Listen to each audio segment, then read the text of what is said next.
सुरेखा बार बार अपने बेटे के छोटे छोटे हाथों को चूम रही थी। अर्जुन मुस्कुराते हुए बोले, सुरेखा, देखना हमारा दीपक बड़ा होकर बहुत बड़ा आदमी बनेगा। मैं इसे इतना पढ़ाऊंगा कि पूरा गांव इस पर गर्व करेगा। सुरेखा ने बेटे को सीने से लगाकर कहा, बस भगवान इसे हमेशा खुश रखे, इसके जीवन में कभी कोई दुख ना आए। लेकिन शायद किस्मत को कुछ और ही मंजूर था। तभी सामने से तेज रफ्तार ट्रक बेकाबू होकर उनकी कार से जा टकराया। एक भयानक धमाका हुआ। सड़क पर लोगों की भीड़ इकट्ठा हो गई। चारों तरफ चीख पुकार मच गई। कार पूरी तरह क्षतिग्रस्त हो चुकी थी। अर्जुन और सुरेखा ने आखिरी सांस लेते हुए अपने बेटे की ओर देखा। दोनों की आंखों में सिर्फ अपने मासूम बच्चे की चिंता थी। कुछ ही पलों में दोनों हमेशा के लिए इस दुनिया से चले गए। लेकिन चमत्कार ये हुआ कि 15 दिन का मासूम दीपक सीट के नीचे फंसा होने के कारण सुरक्षित बच गया। जब ये खबर गांव पहुंची तो पूरे गांव में मातम छा गया। लेकिन जहां गांव वाले अर्जुन और सुरेखा की मौत पर रो रहे थे, वहीं दीपक के अपने ही बाबा दादी और चाचा चाची के दिलों में ममता की जगह अंधविश्वास ने घर कर लिया था। अंतिम संस्कार के बाद घर में सन्नाटा पसरा हुआ था। दादी ने दीपक को गोद में लेने से भी इनकार कर दिया। गुस्से में बोली, जैसे ही ये पैदा हुआ मेरे बेटे और बहू को खा गया। ये बच्चा मनहूस है, इसे इस घर में नहीं रखेंगे। दीपक के बाबा ने भी कठोर स्वर में कहा, हमारा बेटा चला गया, अब इस मनहूस को पाल कर क्या करेंगे, इसे कहीं छोड़ आओ। चाचा और चाची भी उसी बात में हाँ मिलाने लगे।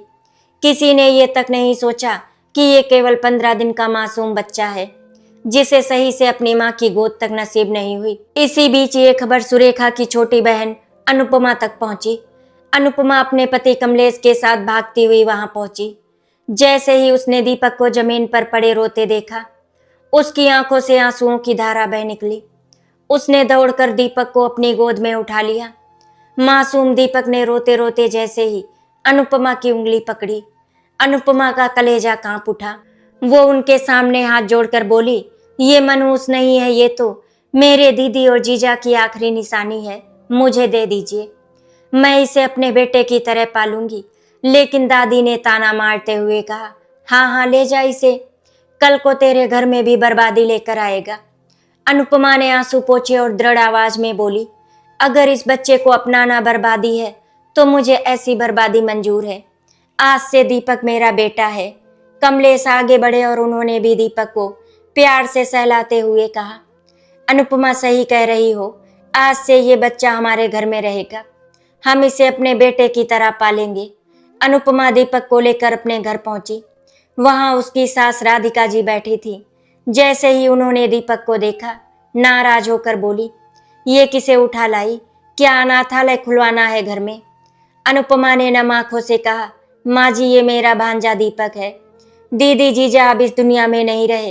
राधिका जी ने मुंह बनाते हुए कहा, तो इसका मतलब ये नहीं कि तुम इसे यहाँ ले आओ, अपने बेटे रुद्र का भविष्य भी देखो। कमलेश ने सम्मान पूर्वक कहा, माँ ये बच्चा कहीं नहीं जाएगा, ये हमारे साथ ही रहेगा। राधिका जी चुप तो हो गई, लेकिन उनके मन में दीपक के लिए अपनापन कभी पैदा ही नहीं हुआ। समय धीरे धीरे बीतने लगा। दीपक अब 5 साल का हो चुका था। अनुपमा उसे अपने हाथों से नहलाती, स्कूल छोड़ने जाती, रात को लोरी सुनाकर सुलाती। उसने कभी महसूस ही नहीं होने दिया कि उसकी असली माँ इस दुनिया में नहीं है। लेकिन दूसरी तरफ राधिका जी हमेशा रुद्र और दीपक में फर्क करती थी। अगर घर में 2 मिठाइयाँ होती तो दोनों रुद्र को मिलती और दीपक से कहती, तू बड़ा हो गया है, तुझे मिठाई की क्या जरूरत। दीपक मुस्कुराकर चुप हो जाता।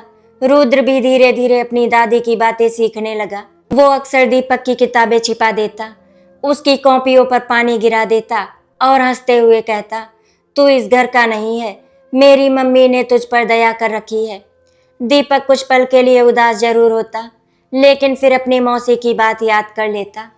अनुपमा हमेशा उसके सिर पर हाथ फेर कर कहती, बेटा दुनिया में सबसे बड़ी ताकत मेहनत होती है, लोग क्या कहते हैं उस पर ध्यान मत देना, बस इतना पढ़ना कि एक दिन यही लोग तुम्हारे सामने सिर झुकाएं। दीपक अपनी मौसी की आंखों में सच्चा प्यार देखता और चुपचाप किताब खोलकर पढ़ने बैठ जाता। कमलेश भी हर शाम दफ्तर से लौटकर दीपक से पढ़ाई के बारे में पूछते। जब भी दीपक पूरे नंबर लाता, कमलेश खुशी से कहते, शाबाश बेटा, एक दिन तू बहुत बड़ा अधिकारी बनेगा। ये सुनकर रुद्र जल उठता। उसे लगता कि उसके पापा दीपक को उससे ज़्यादा प्यार करते हैं। एक दिन स्कूल में परीक्षा का परिणाम आया। पूरे जिले में दीपक प्रथम आया। प्रधानाचार्य ने मंच पर उसे सम्मानित किया। सभी बच्चे तालियां बजा रहे थे। घर लौटकर दीपक खुशी खुशी अपना प्रमाण पत्र लेकर आया। अनुपमा ने उसे सीने से लगा लिया। उसकी आंखों से गर्व के आंसू बहने लगे। लेकिन राधिका जी ने ताना मारते हुए कहा, 2-4 नंबर ज्यादा आ गए तो क्या कलेक्टर बन जाएगा। दीपक ने सिर झुकाकर उनके पैर छुए और मुस्कुराकर बोला, दादी आशीर्वाद दीजिए, मैं पूरी कोशिश करूंगा कि एक दिन आपका नाम भी रोशन करूं। राधिका जी ने कोई जवाब नहीं दिया। दीपक फिर अपनी किताब लेकर शांत मन से पढ़ने बैठ गया। समय किसी के लिए नहीं रुकता। देखते ही देखते कई वर्ष बीत गए। अब दीपक 10वीं कक्षा में पहुंच चुका था। उसकी मेहनत, अनुशासन और शांत स्वभाव की चर्चा पूरे स्कूल में होने लगी थी। गांव के शिक्षक अक्सर कहते थे कि ऐसा होनहार छात्र उन्होंने वर्षों बाद देखा है। लेकिन जहां स्कूल में दीपक को सम्मान मिलता था, वहीं घर लौटते ही उसका सामना तानों, भेदभाव और अपमान से होता था। फिर भी उसने कभी शिकायत करना नहीं सीखा। उसे अपनी मौसी अनुपमा की एक बात हमेशा याद रहती थी, बेटा, इंसान की पहचान उसके जवाब देने से नहीं बल्कि उसके कर्मों से होती है। यही शब्द दीपक के जीवन का मंत्र बन चुके थे। वो रोज सुबह 4 बजे उठता, आंगन में झाड़ू लगाता, गाय को चारा डालता, पानी भरता, फिर स्नान करके पढ़ाई करने बैठ जाता। सूरज निकलने से पहले ही उसकी आधी पढ़ाई पूरी हो जाती। उसके बाद स्कूल और शाम को लौटकर फिर घर के छोटे बड़े काम। इतना सब करने के बाद भी उसने कभी ये महसूस नहीं होने दिया कि वो इस घर पर बोझ है। उसके चेहरे पर हमेशा संतोष और आंखों में अपने भविष्य का सपना दिखाई देता था। लेकिन रुद्र को दीपक की यही लगन सबसे ज्यादा चुभती थी। रुद्र का मन पढ़ाई में बिल्कुल नहीं लगता था। दिन भर दोस्तों के साथ घूमना, मोबाइल चलाना, क्रिकेट खेलना और समय बर्बाद करना ही उसकी आदत बन चुकी थी। जब भी अनुपमा या कमलेश उसे पढ़ने के लिए कहते, वो तुरंत दीपक का नाम लेकर चिढ़ जाता। बस हर समय दीपक दीपक दीपक, क्या मैं आपका बेटा नहीं हूँ? हमेशा उसी की तारीफ करते रहते हो। कमलेश उसे प्यार से समझाते, बेटा, हमें दोनों से बराबर प्यार है, लेकिन मेहनत की तारीफ तो करनी ही पड़ेगी। तुम भी मेहनत करो, हमें तुम पर भी उतना ही गर्व होगा। मगर रुद्र के कानों पर कोई असर नहीं होता। उसकी दादी उसे भड़काते हुए कहती, तू क्यों चिंता करता है? ये दीपक तो पराया है, कल चला जाएगा। ये घर और सारी संपत्ति आखिर तेरी ही है। रुद्र के मन में धीरे धीरे दीपक के प्रति ईर्ष्या और भी गहरी होती चली गई। उधर अनुपमा हर छोटी बड़ी जरूरत में दीपक का ध्यान रखती थी। कई बार ऐसा होता कि घर में पैसे कम पड़ जाते, तब वो अपनी जरूरतें छोड़ देती, लेकिन दीपक की पढ़ाई कभी रुकने नहीं देती। एक बार स्कूल से सूचना आई कि बोर्ड परीक्षा के लिए अतिरिक्त कोचिंग और संदर्भ पुस्तकों की आवश्यकता होगी। फीस और किताबों का खर्च सुनकर अनुपमा कुछ देर के लिए चुप हो गई। उनके पास इतने पैसे नहीं थे। रात को सबके सो जाने के बाद वो अपनी अलमारी खोलकर बैठी। उसमें उनकी शादी के समय की एक सोने की पतली चैन रखी थी, जिसे उन्होंने वर्षों से संभाल कर रखा था। उन्होंने उसे हाथ में लिया, आंखें भर आई और धीरे से बोली, अगर ये चैन मेरे बेटे के भविष्य के काम आ जाए तो इससे बड़ी खुशी और क्या ही होगी। अगले ही दिन वो चुपचाप सुनार के पास गई और वो चेन बेच दी। जब दीपक की फीस जमा हो गई और नई किताबें उसके हाथ में आईं, तो वो खुशी से झूम उठा। उसे बिल्कुल नहीं पता था कि उसकी मौसी ने उसके लिए अपना सबसे प्यारा गहना बेच दिया है। कुछ दिनों बाद दीपक को संयोग से सच्चाई का पता चल गया। उसने सुनार की दुकान के बाहर अपनी मौसी को देखा था। शाम को उसने बहुत आग्रह किया तो कमलेश ने सारी बात बता दी। ये सुनते ही दीपक की आंखों से आंसुओं की धारा बह निकली। वो दौड़कर अनुपमा के पैरों में गिर पड़ा और रोते हुए बोला, मौसी, आपने मेरे लिए अपना गहना बेच दिया। मैं इस लायक भी नहीं हूँ कि आपके इतने बड़े त्याग का बदला चुका सकूं। अनुपमा ने तुरंत उसे उठाकर सीने से लगा लिया। उनके आंसू दीपक के सिर पर गिर रहे थे। उन्होंने कांपती हुई आवाज में कहा, पगले, माँ अपने बच्चों के लिए गहने नहीं, अपनी पूरी जिंदगी भी कुर्बान कर देती है। तू मेरा बेटा है। उस दिन पहली बार दीपक ने महसूस किया कि जन्म देने वाली माँ और पालने वाली माँ में कोई अंतर नहीं होता। उसने उसी क्षण मन ही मन प्रण लिया कि चाहे कितनी भी मुश्किलें आए, वो अपनी मौसी का सिर कभी झुकने नहीं देगा। इधर रुद्र की हरकतें दिन ब दिन बढ़ती जा रही थी। बोर्ड परीक्षा नजदीक थी। एक रात दीपक देर तक पढ़ाई कर रहा था। उसकी मेज पर परीक्षा के नोट्स और महत्वपूर्ण प्रश्न रखे हुए थे। रुद्र चुपके से उसके कमरे में गया। उसने दीपक की सारी कॉपियां और नोट्स उठाकर घर के पीछे बने पुराने गोदाम में फेंक दिए। इतना ही नहीं, कुछ किताबों के पन्ने भी फाड़ दिए। सुबह जब दीपक पढ़ने बैठा तो उसकी सांसें अटक गईं। पूरी मेज खाली थी। उसने पूरे घर में अपनी किताबें ढूंढी, लेकिन कहीं नहीं मिली। उसकी आंखों में आंसू आ गए। महीनों की मेहनत एक पल में गायब हो चुकी थी। तभी राधिका जी ने ताना मारते हुए कहा, इतना क्यों रो रहा है? पढ़ लिख कर कौन सा कलेक्टर बन जाएगा? दीपक ने कुछ नहीं कहा। वो चुपचाप पूरे घर के कोने कोने में ढूंढता रहा। आखिरकार उसे गोदाम में अपनी फटी हुई किताबें और बिखरे हुए नोट्स मिले। उसने धीरे धीरे हर पन्ना उठाया, उन्हें साफ किया और फिर से जोड़ने लगा। उसकी आंखों से लगातार आंसू गिर रहे थे, लेकिन होठों पर एक भी शिकायत नहीं थी। जब अनुपमा को ये सब पता चला तो उनका दिल टूट गया। उन्होंने रुद्र से कहा, सच सच बता, ये सब तूने किया है? रुद्र ने पहले झूठ बोला, लेकिन जब कमलेश ने शक्ति दिखाई तो उसने हंसते हुए स्वीकार कर लिया, हाँ मैंने ही फेंकी थी। हर समय बस दीपक की पढ़ाई, दीपक की पढ़ाई। अब देखता हूँ कैसे बनता है बड़ा अफसर। ये सुनते ही अनुपमा की आंखों से आंसू बह निकले। उन्होंने पहली बार अपने बेटे रुद्र को जोर से डांटा। शर्म आनी चाहिए तुझे। जिसे तू अपना दुश्मन समझ रहा है, वही तुझे हमेशा अपना भाई मानता है। उसने कभी तेरी शिकायत तक नहीं की। लेकिन रुद्र गुस्से में पैर पटकता हुआ बाहर चला गया। उस दिन घर का माहौल बहुत भारी हो गया था। कमलेश देर तक चुप बैठे रहे और दीपक फटी हुई किताबों को जोड़कर फिर से पढ़ने बैठ गया। उसके मन में दर्द जरूर था, मगर उसके इरादे पहले से भी ज्यादा मजबूत हो चुके थे। बोर्ड परीक्षा का समय आ गया। पूरे गांव में बच्चों के चेहरे पर घबराहट थी, लेकिन दीपक के चेहरे पर अजीब सी शांति थी। परीक्षा के हर दिन वो अपनी मौसी के पैर छूकर जाता और कहता, मौसी आपका आशीर्वाद मेरे साथ है, मुझे किसी चीज का डर नहीं। अनुपमा मुस्कुराकर उसके माथे को चूम लेती, लेकिन जैसे ही दीपक घर से निकलता उसकी आंखें नम हो जाती। उन्हें अपने बेटे से ज्यादा भरोसा दीपक की मेहनत पर था। उधर राधिका जी अब भी ताने मारने का कोई मौका नहीं छोड़ती थी। इतना पढ़ रहा है जैसे सीधा कलेक्टर बनाएगा। लेकिन दीपक हर बार मुस्कुराकर सिर्फ इतना कहता, दादी आशीर्वाद दीजिए, बाकी सब भगवान पर छोड़ दीजिए। परीक्षाएं समाप्त हो गई। परिणाम आने का दिन जैसे जैसे नजदीक आ रहा था, पूरे घर में एक अलग ही बेचैनी थी। सबसे अधिक घबराहट दीपक को नहीं, बल्कि उसकी मौसी अनुपमा को थी। वो रोज सुबह भगवान के मंदिर में दीपक के नाम का दीपक जलाती और हाथ जोड़कर प्रार्थना करती, हे ठाकुर जी, मेरे बेटे की मेहनत कभी बेकार मत जाने देना। इसने बचपन से सिर्फ दुख देखे थे, इसकी झोली में अब थोड़ी खुशियां भी डाल दीजिए। राधिका जी हर बार ताना मारते हुए कहती, इतना पूजा पाठ करने से कोई कलेक्टर नहीं बन जाता, आखिर है तो पराया ही। इतना पैसा और प्यार इस पर लुटा रही हो, कल को नौकरी लगते ही अपनी दुनिया बसाकर चला जाएगा। तब समझ में आएगा कि अपने और पराये में क्या फर्क होता है। अनुपमा हर बार चुप रह जाती। वो जानती थी कि कुछ रिश्ते खून से नहीं बल्कि त्याग और ममता से बनते हैं। उन्हें अपने दीपक पर खुद से भी ज्यादा विश्वास था।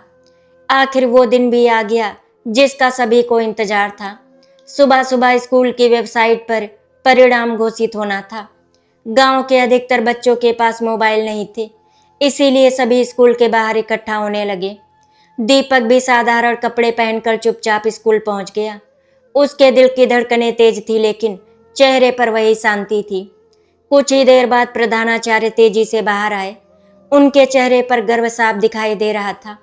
उन्होंने माइक हाथ में लेकर कहा, आज हमारे विद्यालय के इतिहास में पहली बार ऐसा हुआ है कि किसी छात्र ने पूरे जिले में प्रथम स्थान प्राप्त किया है। हमें गर्व है कि ये छात्र और कोई नहीं बल्कि हमारा दीपक है। इतना सुनते ही पूरा स्कूल तालियों की गड़गड़ाहट से गूंज उठा। शिक्षक दौड़कर दीपक के पास आए और उसे कंधों पर उठा लिया। कई बच्चों ने खुशी से उसे गले लगा लिया। दीपक की आंखों में आंसू आ गए। उसने तुरंत सबसे पहले अपनी मौसी अनुपमा को फोन किया। उधर फोन उठते ही उसने सिर्फ इतना कहा, मौसी, आपका बेटा पूरे जिले में प्रथम आया है। ये सुनते ही अनुपमा की आंखों से खुशी के आंसू बह निकले। वो भगवान के सामने सिर झुकाकर फूट फूट कर रो पड़ी।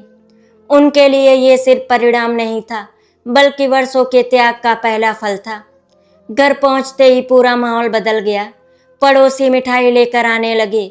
गांव के प्रधान ने दीपक को सम्मानित करने की घोषणा कर दी। कमलेश गर्व से सभी से कह रहे थे, ये मेरा बेटा है, लेकिन राधिका जी के चेहरे पर खुशी के बजाय अजीब सी नाराजगी थी। उन्हें ये बिल्कुल अच्छा नहीं लग रहा था कि पूरे गांव में दीपक की चर्चा हो रही है और उनका पोता रुद्र किसी को याद भी नहीं है। रुद्र तो परिणाम आने के बाद से अपने कमरे में बैठा था। वो मुश्किल से पास हुआ था। जब उसने देखा कि उसके माता पिता दीपक को गले लगा रहे हैं तो उसके मन में जलन और बढ़ गई। उसने गुस्से में अपनी मार्कशीट फाड़ दी और चिल्लाकर बोला, हर समय बस दीपक दीपक, जैसे मैं इस घर में हूं ही नहीं। कमलेश ने उसे समझाने की कोशिश की, बेटा, किसी की सफलता से जलने के बजाय उससे सीखो। अभी भी समय है, मेहनत करो। लेकिन रुद्र ने उनकी बात अनसुनी कर दी और घर से बाहर निकल गया। शाम को जब घर में सब लोग बैठे थे, तभी दीपक अपने हाथ में एक छोटा सा डिब्बा लेकर अनुपमा के पास आया। उसने मुस्कुराते हुए कहा, मौसी, आंखें बंद कीजिए। अनुपमा ने हंसते हुए आंखें बंद कर ली। दीपक ने धीरे से वो डिब्बा उनके हाथ में रखा। जब उन्होंने खोला तो उसमें वही डिजाइन की सोने की चैन थी, जैसी उन्होंने वर्षों पहले दीपक की पढ़ाई के लिए बेच दी थी। अनुपमा कुछ पल तक उसे देखती ही रह गई। उनकी आंखें भर आई। उन्होंने कांपती हुई आवाज में पूछा, बेटा, तेरे पास इतने पैसे कहाँ से आए? दीपक मुस्कुराकर बोला, जिले में प्रथम आने पर जो छात्रवृत्ति मिली, उसी से सबसे पहले मैंने आपकी चैन वापस खरीदी है। आपने मेरे लिए अपना गहना बेच दिया था। मैं जानता हूँ कि आपकी कुर्बानी का कर्ज कभी नहीं चुका सकता, लेकिन ये मेरी तरफ से एक छोटी सी कोशिश है। इतना सुनते ही अनुपमा फूट फूट कर रोने लगी। उन्होंने दीपक को अपने सीने से लगा लिया और बोली, बेटा, तूने आज मुझे दुनिया की सबसे अमीर माँ बना दिया। उस दिन पहली बार कमलेश की आंखों में भी आंसू आ गए। उन्होंने दीपक के सिर पर हाथ रखते हुए कहा, बेटा, आज से तेरी आगे की पढ़ाई की पूरी जिम्मेदारी मेरी है। तू जितना पढ़ना चाहता है पढ़। मैं अपनी आखिरी सांस तक तेरे सपनों के रास्ते में पैसे की कमी नहीं आने दूंगा। दीपक ने उनके चरण छू लिए और बोला, मौसा जी, मैं वादा करता हूँ कि एक दिन ऐसा आएगा जब लोग मुझे नहीं बल्कि आपको और मौसी को पहचानेंगे। लोग कहेंगे, देखो, ये वही माता पिता हैं जिन्होंने एक अनाथ बच्चे को संभाल कर देश का बड़ा अधिकारी बनाया। ये सुनकर कमलेश की आंखें गर्व से चमक उठी। कुछ दिनों बाद दीपक का दाखिला शहर के सबसे अच्छे कॉलेज में हो गया। गांव छोड़ते समय अनुपमा की आंखें बार बार भर आ रही थी। उन्होंने अपने हाथों से उसके बैग में घर के बने पराठे, अचार और मिठाइयाँ रखी। जाते जाते उन्होंने दीपक के माथे पर हाथ रखकर कहा, बेटा, शहर बड़ा है, वहाँ तरह तरह के लोग मिलेंगे, लेकिन कभी अपनी मेहनत, अपने संस्कार और अपनी माँ का विश्वास मत छोड़ना। दीपक ने उनकी गोद में सिर रख दिया। उसकी आंखों से भी आंसू बहने लगे। उसने कहा, मौसी, मैं चाहे जहाँ रहूं, लेकिन मेरा घर हमेशा यही रहेगा। मैं आपके बिना एक दिन भी नहीं रह सकता। बस मुझे आशीर्वाद चाहिए कि मैं कलेक्टर बनकर लौटूं। अनुपमा ने कांपते हुए हाथों से उसके सिर को सहलाया और कहा, जा बेटा, भगवान तुझे दुनिया की हर खुशी दे। दीपक शहर चला गया, लेकिन वहाँ उसकी जिंदगी आसान नहीं थी। कॉलेज की पढ़ाई के साथ साथ उसने प्रतियोगी परीक्षाओं की तैयारी शुरू कर दी थी। खर्च कम करने के लिए वो शाम को बच्चों को ट्यूशन पढ़ाने लगा। दिन भर कॉलेज, पूरी रात सिविल सेवा की तैयारी। कई कई रातें ऐसी होती जब उसे सिर्फ 3-4 घंटे की नींद मिलती। हर रविवार वो मौसी को फ़ोन करता और हमेशा यही कहता, मैं बिल्कुल ठीक हूँ, आप अपनी दवा समय पर लेना। दीपक ने मन ही मन एक ही संकल्प लिया था, अब चाहे कितनी भी कठिन परीक्षा क्यों न हो, वो हर हाल में कलेक्टर बनेगा और अपनी मौसी तथा मौसा का नाम पूरे देश में रोशन करेगा। शहर आए हुए दीपक को लगभग 3 वर्ष बीत चुके थे। इस दौरान उसने अपनी जिंदगी का हर पल एक ही लक्ष्य के लिए समर्पित कर दिया था, कलेक्टर बनना। राधिका जी का व्यवहार बिल्कुल सही नहीं था। वो आज भी दीपक का नाम सुनते ही मुंह बना लेती, अक्सर ताना मारती, पता नहीं कब तक पढ़ता रहेगा। गांव के कितने लड़के नौकरी करने लगे, लेकिन ये साहब तो सीधे कलेक्टर ही बनेंगे। दूसरी ओर रुद्र पूरी तरह बिगड़ चुका था। उसने पढ़ाई बीच में छोड़ दी थी। गलत दोस्तों की संगत में उसने शराब और जुए की लत लगा ली थी। कई बार वो घर से पैसे चुरा कर ले जाता। जब कमलेश उसे समझाते तो वो उल्टा गुस्सा करने लगता। अनुपमा रात रात भर जाग कर रोती। उन्हें अपने बेटे की भी चिंता थी और दूर शहर में संघर्ष कर रहे दीपक की भी। वो भगवान से बस एक ही प्रार्थना करती, हे ठाकुर जी, मेरे दोनों बेटों को सही रास्ता दिखा देना। आखिर वो भी दिन आ गया जिसका इंतजार वर्षों से था। संघ लोक सेवा आयोग की अंतिम सूची घोषित होने वाली थी। सुबह से ही दीपक का दिल जोर जोर से धड़क रहा था। उसने कांपते हाथों से वेबसाइट खोली। जैसे ही उसने सूची में अपना नाम देखा, उसकी आंखों से आंसुओं की धारा बह निकली। दीपक कुमार, भारतीय प्रशासनिक सेवा।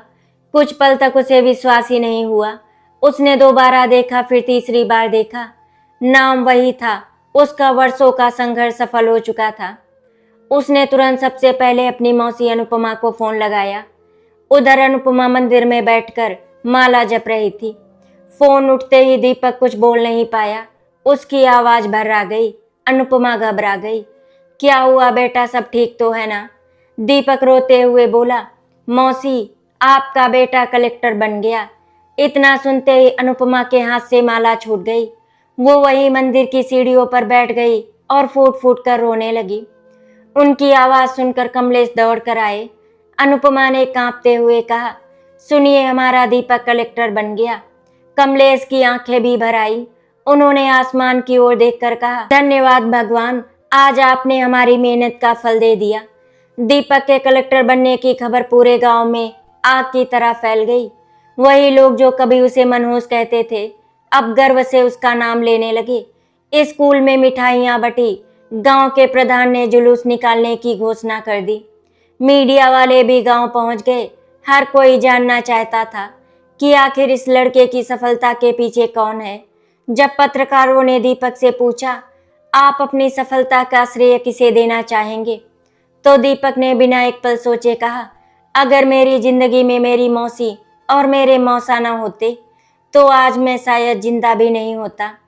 उन्होंने मुझे सिर्फ पाला नहीं बल्कि जीना सिखाया। मेरी असली पहचान वही है। मैं आज जो कुछ भी हूँ उन्हीं की वजह से हूँ। ये बात टीवी पर पूरे जिले में दिखाई गई। अनुपमा ये सब देखकर फूट फूट कर रो पड़ी। उन्हें पहली बार लगा कि भगवान ने उनके हर त्याग का सम्मान लौटा दिया है। कुछ महीनों बाद दीपक की पहली पोस्टिंग एक जिले के कलेक्टर के रूप में हुई। पदभार ग्रहण करने के बाद उसने सबसे पहले अपने गांव जाने का निर्णय लिया। जिस दिन उसकी सरकारी गाड़ी लाल बत्ती के साथ गांव में दाखिल हुई, पूरा गांव सड़क के दोनों ओर खड़ा था। बच्चे फूल बरसा रहे थे, ढोल नगाड़े बज रहे थे। गांव के बुजुर्ग गर्व से कह रहे थे, देखो हमारा दीपक कलेक्टर बनकर लौट आया। सरकारी गाड़ी सीधे कमलेश के घर के सामने जाकर रुकी। गाड़ी का दरवाजा खुला। सफेद सादे कुर्ते पर कलेक्टर की गरिमा लिए दीपक बाहर निकला। लेकिन अगले ही पल उसने अपनी सारी पद प्रतिष्ठा भूलकर सबसे पहले दौड़कर अपनी मौसी के चरणों में सिर रख दिया। अनुपमा घबरा गई और बोली, बेटा, अब तो इतना बड़ा अधिकारी बन गया है, लोग क्या कहेंगे? दीपक की आंखों से आंसू बह रहे थे। उसने कहा, दुनिया कुछ भी कहे मौसी, लेकिन मेरे लिए मैं आज भी वही 2 महीने का बच्चा हूँ जिसे आपने अपनी गोद में उठाकर नई जिंदगी दी थी। अगर आज मैं आपके पैर नहीं छूऊंगा तो मेरी सफलता बेकार है। कमलेश ने कांपते हुए हाथों से दीपक को उठाया और गले लगा लिया। उस समय वहां मौजूद हर व्यक्ति की आंखें नम थी। यहाँ तक कि राधिका जी भी ये दृश्य देखकर स्तब्ध रह गई। उन्हें पहली बार एहसास हुआ कि जिस बच्चे को उन्होंने कभी अपनाया नहीं, वही आज इस घर की सबसे बड़ी पहचान बन चुका है। लेकिन उनके मन का अहंकार अभी पूरी तरह टूटा नहीं था। दीपक के कलेक्टर बनकर गांव लौटने के बाद पूरे गांव का माहौल बदल चुका था। जिस घर के सामने कभी कोई रुककर हाल तक नहीं पूछता था, आज वहां सुबह से शाम तक लोगों की भीड़ लगी रहती थी। गांव के बच्चे दीपक को अपना आदर्श मानने लगे थे। बुजुर्ग कमलेश के कंधे पर हाथ रखकर कहते, भाई तुमने सच में बहुत बड़ा पुण्य किया है। अपने बेटे और पराये में कभी फर्क नहीं किया, तभी भगवान ने तुम्हें इतना बड़ा सम्मान दिया। लेकिन कमलेश हर बार मुस्कुरा कर एक ही बात कहते, इस सम्मान का असली हकदार मैं नहीं, मेरी पत्नी अनुपमा है।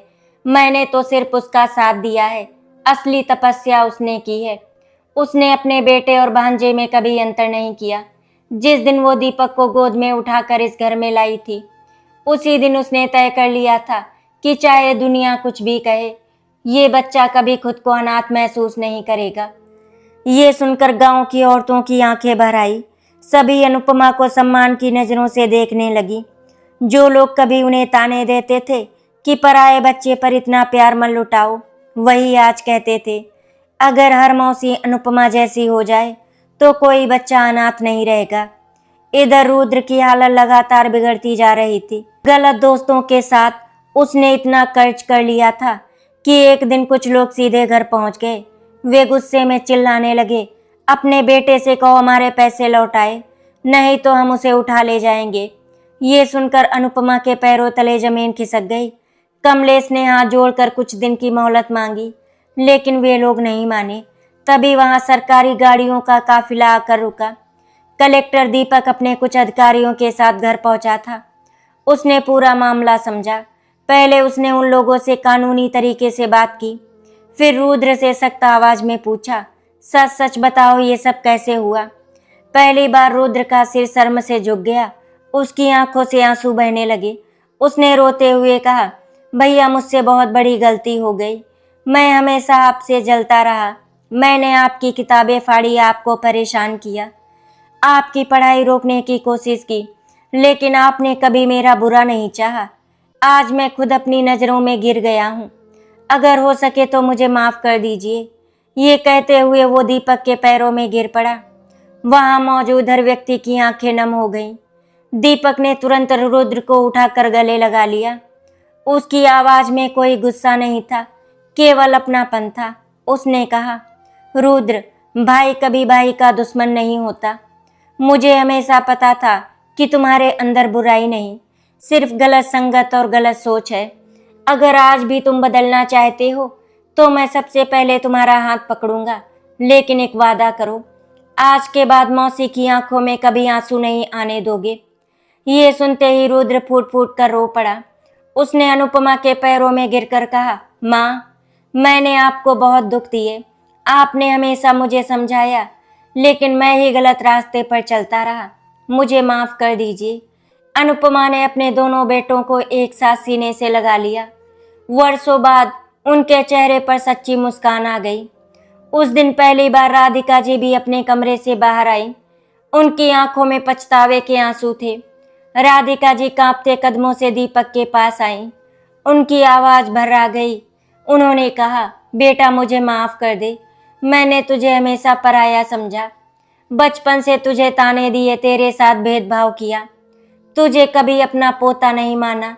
लेकिन आज समझ में आया कि इंसान की पहचान उसके जन्म से नहीं, उसके संस्कारों से होती है। तूने मुझे हर कदम पर गलत साबित किया। अगर हो सके तो अपनी इस बूढ़ी दादी को माफ़ कर दे। इतना कहकर राधिका जी रोते हुए दीपक के सामने हाथ जोड़कर खड़ी हो गई। वहां मौजूद लोग ये दृश्य देखकर हैरान रह गए। एक दादी अपने ही पोते से माफ़ी मांग रही थी। दीपक तुरंत उनके पास गया, उनके जुड़े हुए हाथों को पकड़ लिया और उन्हें अपने गले से लगा लिया। उसकी आंखें भी नम थी। उसने कहा, दादी, बड़े कभी छोटों से माफ़ी नहीं मांगते। अगर आज मैं आपको माफ़ नहीं करूँगा तो मौसी की दी हुई शिक्षा का अपमान होगा। मेरे दिल में आपके लिए कभी नफरत थी ही नहीं।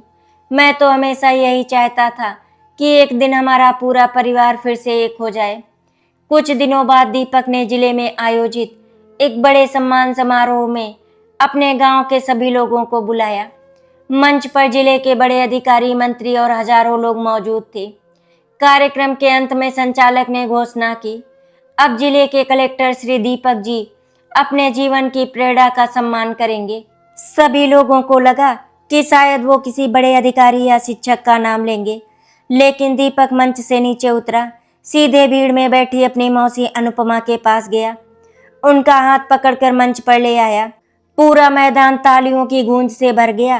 दीपक ने माइक हाथ में लेकर कहा, आज मैं जो भी हूँ इस माँ की वजह से हूँ। इन्होंने मुझे जन्म नहीं दिया, लेकिन जन्म देने वाली माँ से भी ज़्यादा प्यार दिया। जब पूरी दुनिया ने मुझे मनहूस कहकर ठुकरा दिया था, तब इन्होंने मुझे सीने से लगा लिया। इन्होंने अपने गहने बेचे, अपनी खुशियाँ छोड़ी, अपने बेटे और मेरे बीच कभी फर्क नहीं किया। अगर कोई मुझसे पूछे कि भगवान कैसे दिखते हैं, तो मैं कहूँगा भगवान मेरी मौसी के रूप में मेरे घर आए थे। ये सुनते ही पूरा पंडाल खड़ा होकर तालियां बजाने लगा। कई लोगों की आंखों से आंसू बह रहे थे। मंच पर खड़ी अनुपमा लगातार रो रही थी। दीपक ने उनके चरण छुए और उन्हें मेरी माँ लिखी हुई एक सुंदर शॉल और सम्मान पत्र भेंट किया। उस पल शायद दुनिया का कोई भी पुरस्कार अनुपमा के लिए इस सम्मान से बड़ा नहीं था। कार्यक्रम समाप्त होने के बाद दीपक अपनी मौसी और मौसा को उसी सरकारी गाड़ी में बैठाकर अपने नए सरकारी बंगले पर ले गया। बंगले के मुख्य द्वार पर पहले से ही एक सुंदर नेम प्लेट लगी हुई थी। उस पर बड़े सुनहरे अक्षरों में लिखा था, कलेक्टर दीपक कुमार निवास। लेकिन उसके ठीक नीचे एक दूसरी पंक्ति भी लिखी थी, ये घर मेरी माँ अनुपमा और मेरे पिता कमलेश जी को समर्पित है। अनुपमा ये पढ़ते ही फूट फूट कर रो पड़ी। उन्होंने दीपक का चेहरा अपने हाथों में लेकर कहा, बेटा आज तूने जिंदगी की हर कमी पूरी कर दी। मुझे अब किसी चीज की इच्छा नहीं रही। दीपक मुस्कुराया, उनकी गोद में सिर रख दिया और बोला, मौसी, लोग कहते हैं कि माँ जन्म देती है, लेकिन मैं कहता हूँ कि माँ वो होती है जो हर परिस्थिति में अपने बच्चे का हाथ कभी नहीं छोड़ती। अगर उस दिन आपने मुझे अपनी गोद में नहीं उठाया होता, तो शायद आज मेरा कोई अस्तित्व ही नहीं होता। मेरी हर सफलता, मेरी हर सांस और मेरा हर सम्मान सिर्फ आपका है। उस दिन पूरे परिवार ने पहली बार बिना किसी भेदभाव के एक साथ भोजन किया। राधिका ने अपने हाथों से दीपक को पहला कौर खिलाया। रुद्र ने बड़े भाई का हाथ थामा और कमलेश गर्व से अपने पूरे परिवार को देख रहे थे। घर में वर्षों बाद सच्ची खुशियां लौटी थी। हमारी कहानी के दूसरे भाग में दीपक की शादी होगी और फिर उसके बाद रुद्र की भी शादी होगी। सब लोग एक साथ मिलकर रहेंगे। क्या सब लोग एक साथ मिलकर रह पाएंगे? ये जानने के लिए हमारी कहानी का दूसरा भाग जरूर देखें और इसके लिए हमारे चैनल को सब्सक्राइब कर ले। आशा करती हूँ आपको हमारी कहानी अच्छी लगी होगी। अगर आपको हमारी कहानी अच्छी लगी तो वीडियो को लाइक एंड शेयर करें, चैनल को सब्सक्राइब करें। वीडियो देखने के लिए आप सभी का बहुत बहुत धन्यवाद।